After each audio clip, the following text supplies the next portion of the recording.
So in today's video, we are not going to be doing a DIY thrift flip or curbside flip. We're actually going to be creating something incredibly useful and versatile. It's something I had never really seen before, but realized I needed desperately. I need it! On a day-to-day basis. And it's great for anyone at any age. And I'm actually going to be making this from scraps.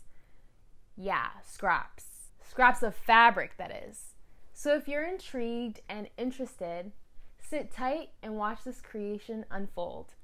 Do you suffer from extreme fatigue, malaise, and heavy breathing? Do you suffer from only having two hands?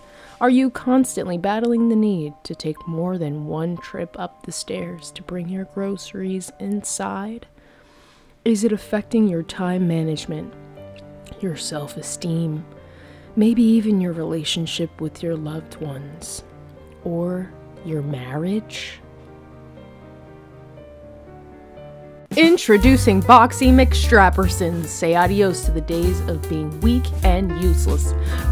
For just 3 easy payments of $59.95, it can be yours today. Side effects may include an inferiority complex, financial insecurity, muscle loss, restless leg syndrome, and unemployment. Individual results will vary. So I save a bunch of scraps from different things like belts and bags, tote bags, off-the-shoulder bags, backpacks.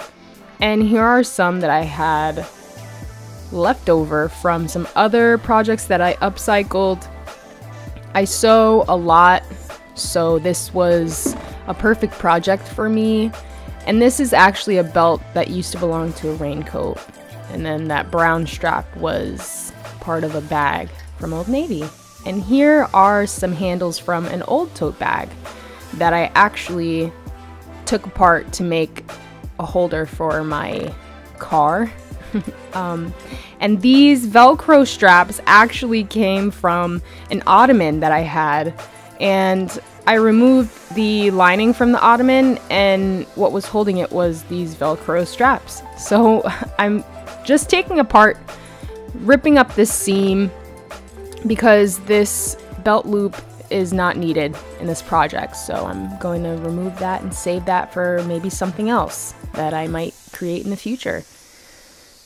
And I'm opening up the seam so that I can basically make sure that all of the edges of this, I don't want to call it a garment, I guess this project, are not going to be raw. And by raw, it just means that the fabric isn't going to fray on me and it's going to last longer.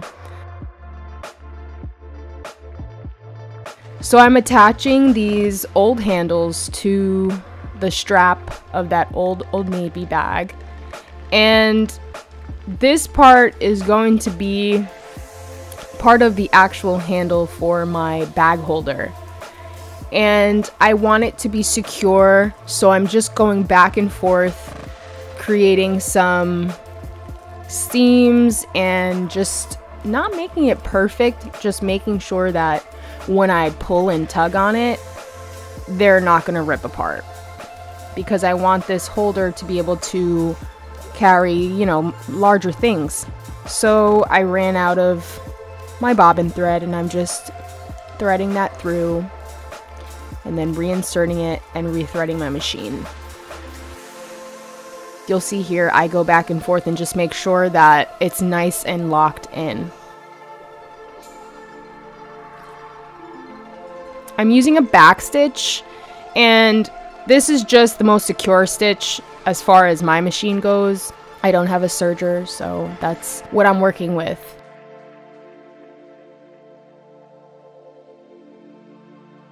I wanted to make each end of this part of the strap even, so I'm just trimming it down using some fabric shears. And then I want one of them to be slightly longer than the other because I'm going to insert it just like that.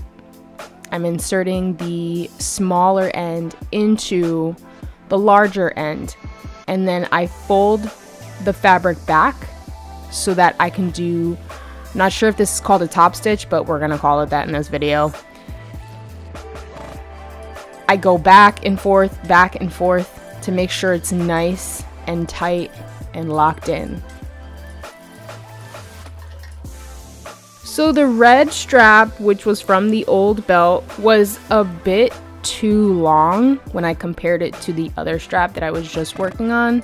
And this is going to be crisscrossed so that when I attach them, this is essentially the bottom of the holder. So I ripped the seam apart after I cut the belt in half, and then I'm just going to attach it on each side so that it looks like a cross.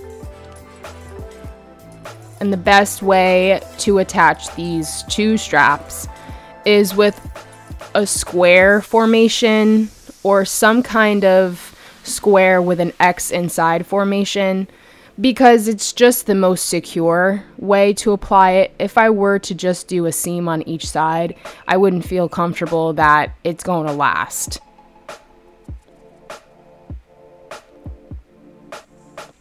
So this part that I'm showing you here is gonna be where I can apply some Velcro, and this is what you're gonna be holding on to when you're using this contraption.